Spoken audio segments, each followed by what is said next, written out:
Transaction number 24। इसमें भी उसने अमेंडेड जो कैश बुक है वो बनाने के लिए लिखा है। उसके बाद बैंक रिकंसिलिएशन स्टेटमेंट भी बनाने को लिखा है।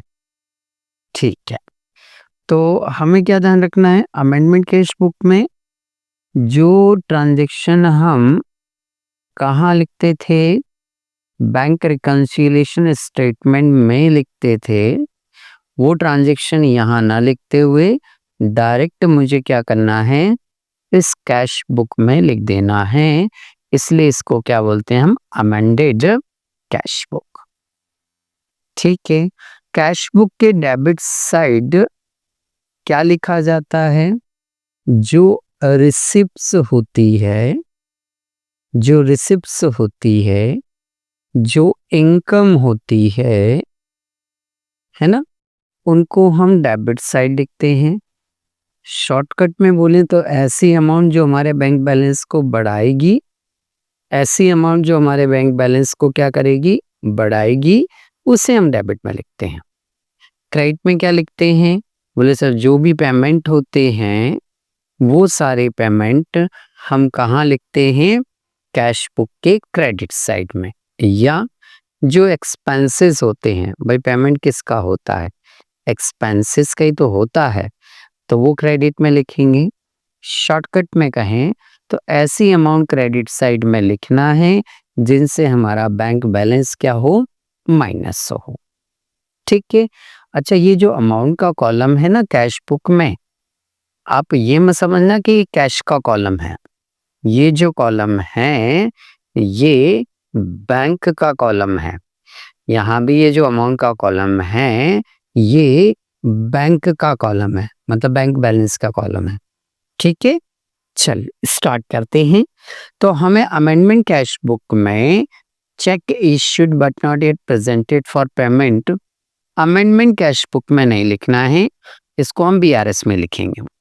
Check deposited into the bank but not collected, हम अमेंडमेंट कैश बुक में नहीं लिखेंगे, इसको हम बीआरएस में ही क्या करेंगे, लिखेंगे। ऐसी कोई एंट्री जो अपने पासबुक में रॉन्ग कर दी हो, है ना, तो फिर उसे हम अमेंडमेंट कैश बुक में नहीं लिखेंगे, उसको हम बैंक रिकंसिलिएशन स्टेटमेंट में ही लिखेंगे। तो चलिए, जब हम अमेंडमेंट कैश बुक बनाएं तो हम इस बात का ध्यान रखें कि ये 3 ट्रांजैक्शन आएंगे तो मैं नहीं लिखूंगा, बाकी लिखूंगा। तो चलिए पहला पॉइंट पढ़ते हैं हम। उसने फर्स्ट दिया है cash book balance in favour of customer. Customer के फेवर का बैलेंस मतलब डिपॉजिट है, मतलब वो पैसा क्या है, डिपॉजिट है, जमा है, डेबिट बैलेंस है, इसलिए हम डेबिट साइड में यहाँ क्या लिखेंगे, टू बैलेंस बीडी। कितना बैलेंस है सर, 220 रुपए मात्र बैलेंस है, तो ये लिखा हमने 220 रुपए। Next, check deposited but not collected, नहीं लिखूंगा, छोड़ दो। चेक इश्यू नहीं लिखूंगा, छोड़ दो। बैंक क्रेडिटेड इंटरेस्ट, यदि बैंक कौन कौन कौन, बैंक, यदि बैंक यानी वही एसबीआई वाली बैंक है ना, यदि हम बैंक की बात कर रहे हैं तो ऐसी कंडीशन में हमने आपको बताया था कि बैंक में कोई अमाउंट यदि डेबिट की जाती है तो वो आपका एक्सपेंसेस है, इससे आपका बैंक बैलेंस क्या हो रहा है, कम। और यदि कोई अमाउंट बैंक में क्रेडिट की जाती है तो फिर ऐसी कंडीशन में वो आपके लिए इनकम है, और इनकम क्या होती है, प्लस होती है।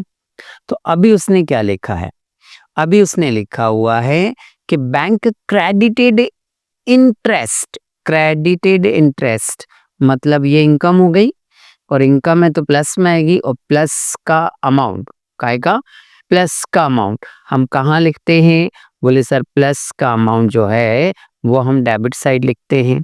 ये आपका डेबिट साइड है और ये आपका कौन सा साइड है, क्रेडिट साइड। तो डेबिट में लिखेंगे हम ये लिखा हमने टू इंटरेस्ट, कितने रुपए दिया है उसने, बोले सर 30 रुपए उसने हमें बताया है। नेक्स्ट अगला पॉइंट, अगला पॉइंट है एक ग्राहक ने सीधे हमारे बैंक खाते में जमा कर दिए। तो बताओ बैंक खाते में जमा करेंगे तो बैलेंस बढ़ेगा या कम होगा, बोले सर बैलेंस बढ़ेगा। ये यहाँ बैंक में प्लस है तो हम यहाँ भी प्लस वाली साइड मतलब डेबिट वाली साइड ही क्या करेंगे, हम लिखेंगे। तो किसने जमा करा भाई, ग्राहक, ग्राहक को क्या बोलते हैं आप, डेटर। तो ये डेटर के नाम से लिख दिया हमने 100 rupees. Okay next, insurance premium चुकाई, एक्सपेंसेस है, एक्सपेंसेस से हमारा बैंक बैलेंस क्या होगा, एक्सपेंसेस से हमारा जो बैंक बैलेंस है वो क्या होगा, माइनस होगा, कम होगा, कम होगा। तो फिर हम इसे कहाँ लिखेंगे, क्रेडिट साइड में। तो ये लिखा हमने बाय इंश्योरेंस प्रीमियम, कितने रुपीस दिया उसने, बोले सर 100 रुपीस दिया है, तो ये 100 रुपीस लिख दिया हमने। ओके, और कोई ट्रांजेक्शन नहीं है सर, तो मैं क्या करूँगा, डेबिट की टोटल लगाऊंगा। चलो फटाफट हम डेबिट की टोटल लगा लेते हैं, कितनी आ रही है। तो डेबिट साइड की जो टोटल आ रही है वो हो रही है 350, क्रेडिट का तो केवल 100 ही है। तो 350 में से ये 100 क्या करेंगे आप, माइनस करेंगे। 350 में से 100 माइनस करना है तो बैलेंस कितना बचेगा आपका, 250। तो ये लिखा हमने बाय बैलेंस CD 250 रुपए। ठीक, ओके, ये हमारा दोनों तरफ का टोटल क्या हो जाएगा, बराबर हो जाएगा। तो दोनों तरफ की जो टोटल आ रही है वो कितनी आ रही है, 350 और 350। अब मेरा कैश का बैलेंस 220 रुपए नहीं रहा, अब मेरे कैश का बैलेंस कितना हो चुका है, 250 रुपए हो चुका है। ठीक, तो ये बनी हमारी अमेंडमेंट कैश बुक। अब इसके बाद हमें बनाना है इसका बैंक रिकंसिलिएशन स्टेटमेंट। तो चलो चालू करते हैं। ऊपर हेडिंग लिखा हमने bank reconciliation statement as on, जो तारीख उसने दी थी वो तारीख हमने यहाँ पर क्या कर दी, नोट कर दी। ठीक है, ये पर्टिकुलर ये प्लस का कॉलम है और ये माइनस का कॉलम है। ठीक, अब हम क्या बोलेंगे, ये जो कैश बुक है इसका बैलेंस 220 रुपए नहीं है, अब इसका बैलेंस क्या आ गया, बोले सर इसका जो बैलेंस आया है वो 250 रुपए आया है। तो अब मैं जो कैश बैलेंस लिखूंगा यहाँ पर वो कैश बैलेंस कितना लिखूंगा, 250 रुपए।